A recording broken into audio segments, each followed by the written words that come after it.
semuanya, Shalom, damai di hati, Assalamualaikum warahmatullahi wabarakatuh. Om Swastiastu, Namo Buddhaya, salam kebajikan. Pada materi sebelumnya kalian telah mempelajari tentang menyimpulkan, meringkas dan menanggapi isi teks berita. Video kali ini kita akan mempelajari materi dengan kompetensi dasar, menelaah struktur dan kebahasaan teks berita, membanggakan dan memotivasi yang didengar dan dibaca. Dan setelah mempelajari materi ini, diharapkan kamu mampu menentukan struktur dan kebahasaan teks berita yang kamu dengar dan kamu baca. Struktur teks berita. Perhatikan kembali teks berita pada video sebelumnya atau teks berita yang telah kamu baca atau kamu dengar. Berdasarkan struktur atau susunannya, teks-teks tersebut dapat dikelompokkan ke dalam dua bagian, yakni informasi yang penting dan informasi yang tidak penting. Nah, kenapa bisa begitu ya? Kita bahas terlebih dahulu informasi penting. Informasi penting disebut juga pokok-pokok informasi atau unsur-unsur berita. Nah, di dalam ilmu jurnalistik atau ilmu persurat kabaran, pokok-pokok informasi terangkum dalam rumus 5W plus 1H, yaitu what, who, where, when, why, dan how. Dalam bahasa Indonesia, pokok-pokok informasi itu dapat pula disingkat dengan adik simbah, yaitu apa, di mana, kapan, siapa, mengapa, dan bagaimana. Keenam pertanyaan itu lazim ditempatkan di bagian awal pemberitaan yang kemudian sering disebut sebagai unsur-unsur berita. Bagian ini disimpan pada bagian kepala berita dan tubuh berita atau badan berita. Selanjutnya, informasi yang kurang penting. Informasi yang kurang penting lazim disebut pula uraian atau ekor berita. Bagian ekor berita berada setelah kepala atau tubuh berita. Dengan struktur penyajian yang semacam itulah, susunan informasi di dalam suatu pemberitaan tersaji dalam pola piramida terbalik. Yang pertama, kepala berita berisi informasi terpenting yaitu 5W plus 1H atau adik simbah. Selanjutnya, tubuh berita yang berisi informasi penting atau informasi pendukung. Kemudian ekor berita. Nah, ekor berita berisi informasi yang kurang penting atau informasi tambahan.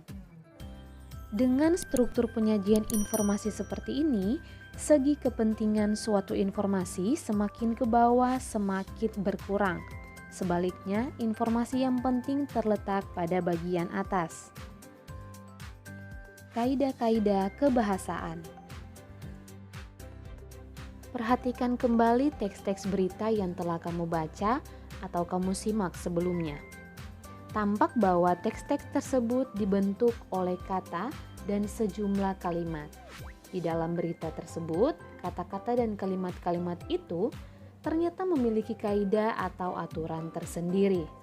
Kaidah-kaidah tersebut dapat dijadikan sebagai ciri ataupun pembeda dengan jenis teks lainnya. Keenam kaidah tersebut sudah ada di layar kalian dan akan kita bahas satu persatu. Yang pertama, kata baku.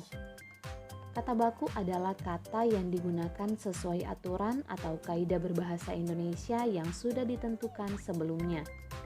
Pengertian kata baku juga merupakan kata yang penggunaannya sudah sesuai ejaan dan aturan pedoman bahasa Indonesia yang baik dan benar yang bersumber pada Kamus Besar Bahasa Indonesia.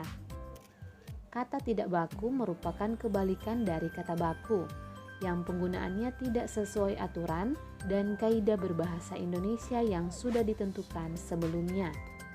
Penggunaan bahasa bersifat standar atau baku. Hal ini menjembatani pemahaman banyak kalangan. Bahasa standar lebih mudah dipahami oleh umum. Bahasa-bahasa yang bersifat populer ataupun yang kedaerahan akan dihindari oleh media-media nasional. Selanjutnya, kalimat langsung. Penggunaan kalimat langsung sebagai variasi dari kalimat tidak langsungnya. Kalimat langsung ditandai oleh dua tanda petik dan disertai keterangan penyertanya. Penggunaan kalimat langsung terkait dengan pengutipan pernyataan-pernyataan oleh narasumber berita. Perhatikanlah contoh berikut. Yang pertama, masyarakat, wisatawan, dan pendaki tidak diperbolehkan mendaki dan beraktivitas dalam radius 2 km dari kawah Gunung Slamet, paparnya. Yang kedua, sebelum meletus, gempa tremor semakin rapat dengan amplitude sekitar 15 mm. Karena tremor membesar, gempa vulkanik sudah tidak terekam. Tutur Ketua Tim Tanggap Darurat Gunung Bromo, Gede Suwantika. Selanjutnya, konjungsi bahwa. Penggunaan konjungsi bahwa yang berfungsi sebagai penerang kata yang diikutinya. Hal itu terkait dengan pengubahan bentuk kalimat langsung menjadi kalimat tidak langsung. Perhatikan contoh berikut. Sejumlah staf Atpel Manado mengatakan bahwa kepala Atpel Manado sudah pulang. Selanjutnya, Ariana mengatakan bahwa ibunya pingsan dan tidak ada satupun orang di rumah yang bisa membawa ke rumah sakit. Selanjutnya, data di BNPN menyebutkan bahwa lebih dari 10.000 hektar hutan dan lahan di Riau. Kata kerja mental. Penggunaan kata kerja mental atau kata kerja yang terkait dengan kegiatan dari hasil pemikiran.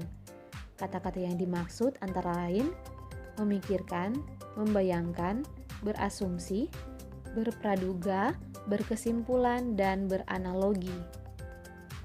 Perhatikan contoh berikut. Mereka memikirkan solusi untuk bisa keluar dari peristiwa-peristiwa yang memilukan itu. Selanjutnya, warga membayangkan seandainya hujan itu kembali turun dengan terus-menerus. Keterangan waktu dan tempat. Penggunaan fungsi keterangan waktu dan tempat sebagai konsekuensi dari perlunya kelengkapan suatu berita yang mencakup unsur kapan dan di mana. Perhatikan contoh berikut. Sekitar pukul 12.45 waktu Indonesia Barat, Laut Riau tampak mendung. Selanjutnya, gempa dengan kekuatan 5,4 skala Richter menerjang Maluku pagi ini. Selanjutnya, 10 hari menjelang Lebaran, pelabuhan penyeberangan Merak mulai dipadati truk-truk yang mengangkut barang non-9 bahan pokok. Yang terakhir, peningkatan arus mudik menjelang Natal dan Tahun Baru dari Manado ke pulau-pulau yang berada di wilayah Nusa Utara yang melingkupi 3 daerah, yakni Kabupaten Sitaro, Kabupaten Sangihe, dan Kabupaten Talaut, terlihat mengalami lonjakan cukup tinggi Rabu 19 Desember 2012 sore. Konjungsi temporal. Penggunaan konjungsi temporal atau penjumlahan seperti kemudian, sejak, setelah, awalnya, akhirnya. Hal ini terkait dengan pola penyajian berita yang umumnya mengikuti pola kronologi atau urutan waktu. Perhatikanlah contoh berikut. Sekitar pukul 12.45 waktu Indonesia Barat, Sabtu 15 Maret 2014, langit Riau tampak mendung. Tak lama kemudian, hujan yang diharapkan semua masyarakat akhirnya pun turun. Hujan yang turun di siang bolong ini memang tidak terlalu deras. Selanjutnya, itu lokasinya masuk perkampungan. Jadi, kita melalui Jalan Fatmawati Raya, kemudian masuk Jalan Cipete, dan masuk Jalan Haji Jian, kata petugas pemadam kebakaran Sudin Jakarta Selatan, Dendi. pembahasan kita telah selesai terkait struktur dan kebahasaan teks berita. Dan untuk menguji pemahaman kalian, perhatikanlah soal berikut. Bacalah berita berikut, kemudian tunjukkanlah kaidah-kaidah kebahasaan yang ada dalam berita tersebut. Dan kerjakanlah soal ini dalam format berikut. Nama, kelas, tugas ketiga, isilah tabel-tabel tersebut sesuai dengan apa yang kalian dapatkan.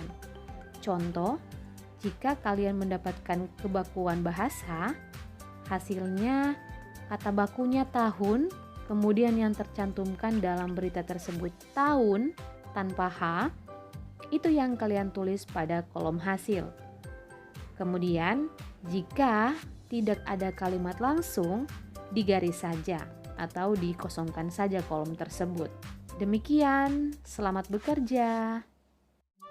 Nah, bagaimana anak-anakku sekalian? Pembelajaran hari ini menyenangkan bukan? Dan kalau begitu, sampai bertemu pada video selanjutnya. Terima kasih.